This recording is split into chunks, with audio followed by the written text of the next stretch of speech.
At 47, after losing everything, his business, his marriage, his health, John found a single Stoic principle that rebuilt his entire life in just 18 months. He stopped chasing superficial connections and instead focused on cultivating a profound, almost microscopic inner circle. This wasn't about isolation, it was about strategic selection, a ruthless pruning of what drained him. He learned that true power doesn't come from the breadth of your network, but from the depth of its core. Are you trapped in the illusion that more connections mean more success? You are about to discover why the opposite is profoundly true. We are conditioned to believe that networking is the holy grail. Attend every event, collect business cards, add hundreds of fleeting LinkedIn connections. But this broad net often catches only superficiality, not substance. You spread your energy thin, investing fragments of yourself into dozens of weak ties that yield almost nothing in return. This isn't building, it's scattering. Marcus Aurelius warned us, the soul becomes dyed with the color of its thoughts. What color is your soul taking on from these countless, shallow interactions? It's not a vibrant hue of growth, but a diluted wash of distraction. The Stoics understood this fundamental truth. Your inner citadel, your peace, is paramount. Epictetus advised, what concerns us is not what happens to us, but the attitude we have toward what happens to us. And this attitude is deeply influenced by those closest to you.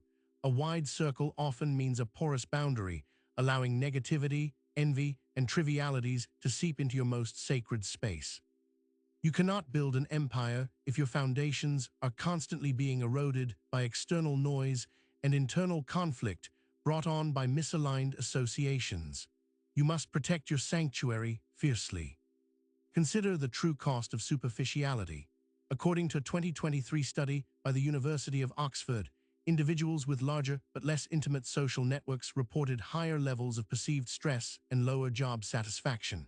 Every weak tie demands a fraction of your finite time, a sliver of your precious attention, a drop of your vital energy. You respond to emails, attend obligatory coffees, offer advice to people who will never genuinely reciprocate.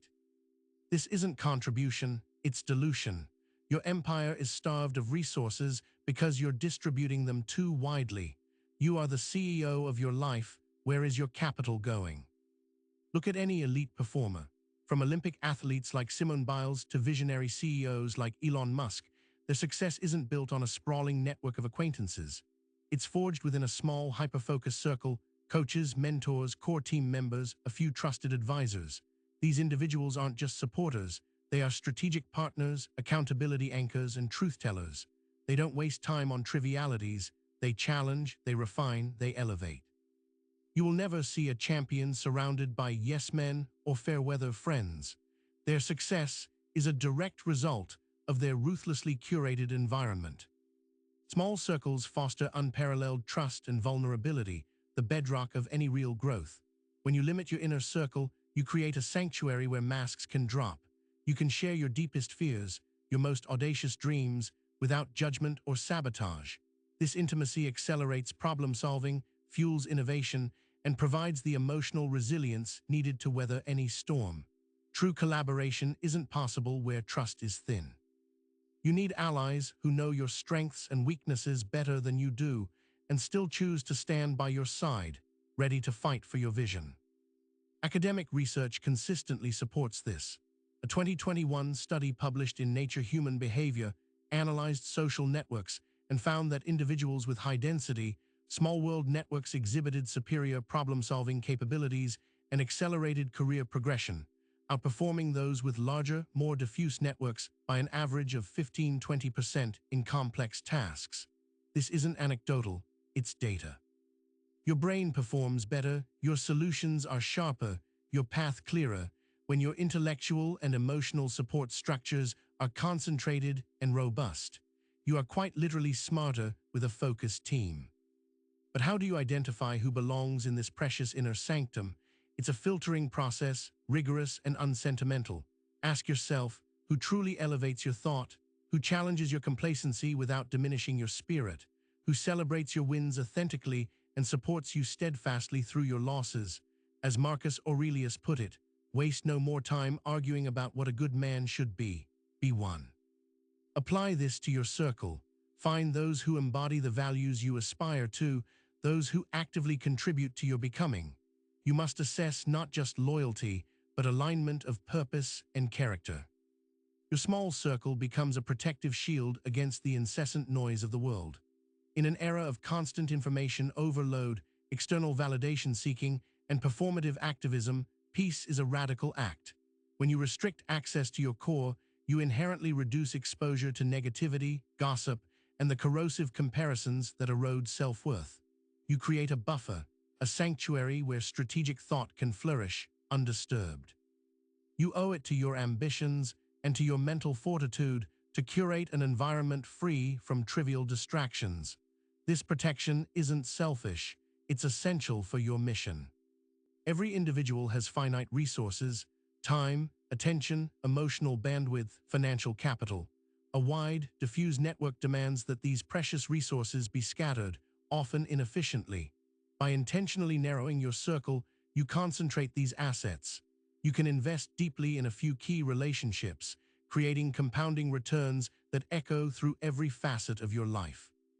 Imagine pouring all your emotional energy into 3 profound friendships, rather than distributing it among 30 acquaintances.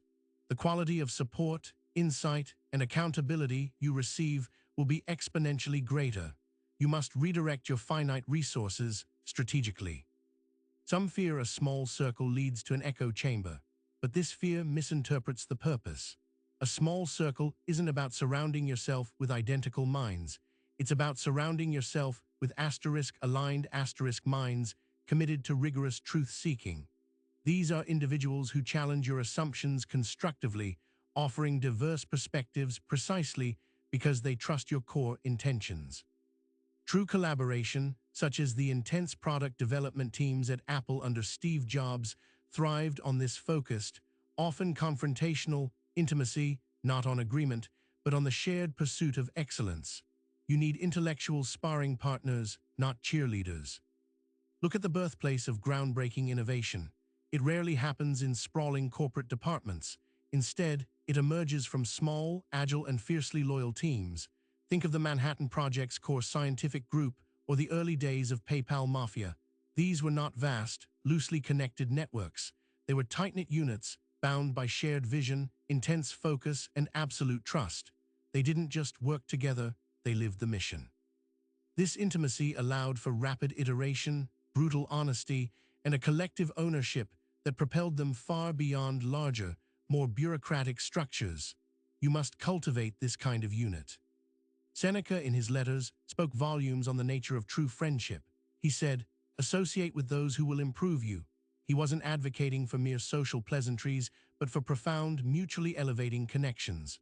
A friend, in the Stoic sense, is not someone to merely share pleasantries with, but a fellow traveler on the path to virtue, a mirror reflecting your true self, and a hand offering steadfast support. You must choose friends not for what they can give you superficially, but for the inherent character they bring to your journey. Friendship is a partnership in self-mastery. Understand this deeply. You are not a passive recipient of your environment. You are the architect. The people you allow into your inner circle, the voices you amplify, the influences you absorb, these are all choices you make.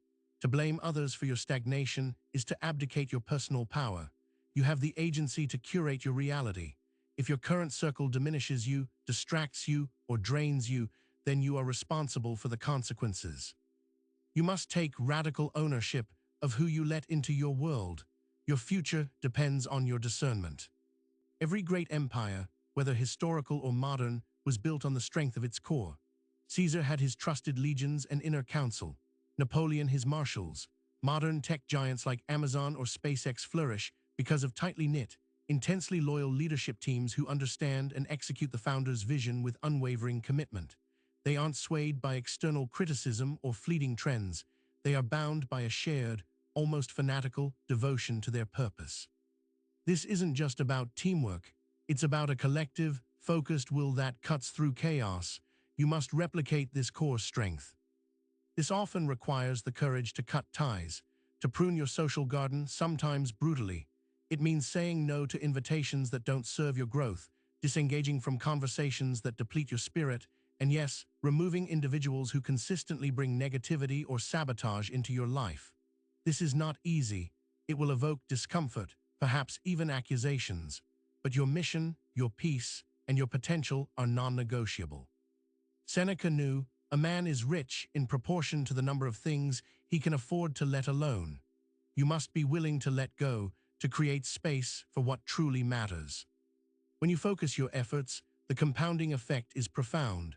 Imagine the difference between receiving fragmented, generic advice from many versus consistent, tailored guidance from a few profoundly invested mentors. Your efforts are multiplied. Your blind spots are illuminated faster. Your mistakes are corrected with precision, not platitudes.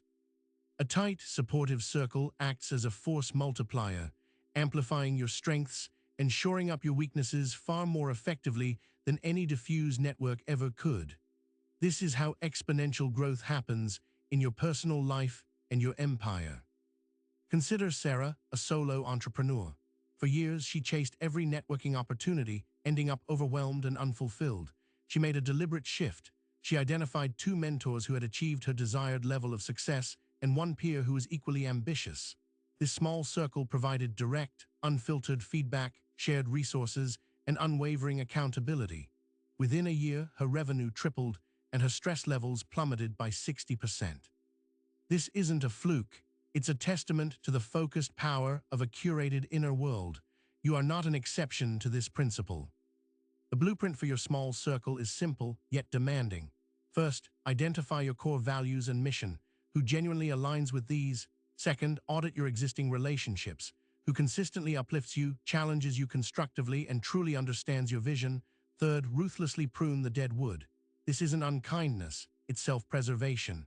Fourth, actively seek out new, high-quality connections who fill specific gaps in your support system. Remember, quality over quantity is not a cliché. It's a strategic imperative for building anything of lasting value. You must build your core deliberately. The illusion of the wide network is a trap designed to keep you distracted, deluded, and dependent. Your true power lies in concentration, concentrated energy, concentrated wisdom, concentrated loyalty. This is the Stoic path to mastery. This is how empires are built, not by scattering seeds across a vast, uncared-for field, but by intensely cultivating the most fertile ground. You have a choice: chase superficial validation or build a foundation of impenetrable strength. The time for dilution is over. Your empire awaits. What choice will you make right here, right now?